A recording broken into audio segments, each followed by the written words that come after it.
मी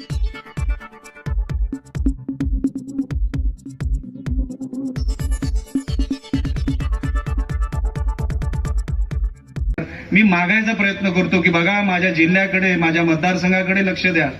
अनेक वर्षाचा बॅकलॉग आहे. अनेक वर्ष आम्हाला काही मिळालेलं नाही, कोणी काही मागितलेलं नाही. आणि मागितलेलं नाही म्हणून त्या मंत्र्यांनी ठरवलं या मतदारसंघाला काही द्यायचं नाही.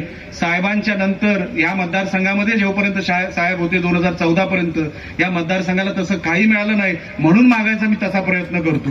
त्याच्या पलीकडे माझा काय हेतू नाही. मी सामंत साहेबांना सांगितलंय, साहेब माझ्यासारखा माणूस एक दिवस सामान उचलेल आणि घेऊन जाईल, परत कधी नाही. तुम्ही म्हणत असाल निलेश राणे नको, नाही येणार. पण जोपर्यंत निलेश राणे आहे तो काय करून दाखवू शकतो हा दाखवण्याचा प्रयत्न पुढचे 4 वर्ष मला करायचे. तोच प्रयत्न आहे, तीच झुंज आहे, तोच संघर्ष आहे. आणि अनेक वेळेला संघर्ष आमच्या आयुष्यातला कधीच संपला नाही.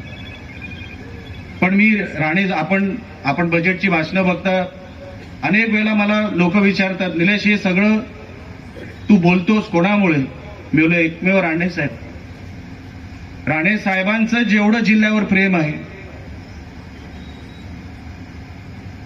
आणि त्यांनी जेवढी या जिल्ह्यावर निष्ठा ठेवली आणि या लोकांनी जेवढी आमच्या साहेबांवर प्रेम आणि निष्ठा ठेवलं, असं नातं मला इतर कुठल्याच जिल्ह्यामध्ये कुठल्याच नेत्याचं आणि त्या लोकांचं दिसलं नाही.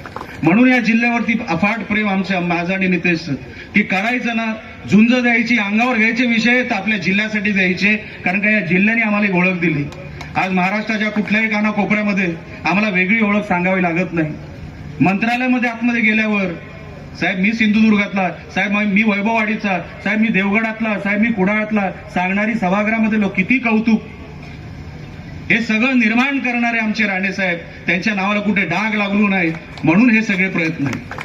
की त्यांनी कधी टीव्ही बघावा, त्यांनी कधी कुठली बातमी वाचावी, कधी माझ्या भावानी कुठली बातमी वाचावी, माझ्या आईनी बातमी वाचावी, की हे निलेशच करू शकतो आणि म्हणून आम्हाला त्याचा अभिमान आहे. ती शर्यत आहे. पैसा अजिबात नाही, मंत्रीपद अजिबात नाही.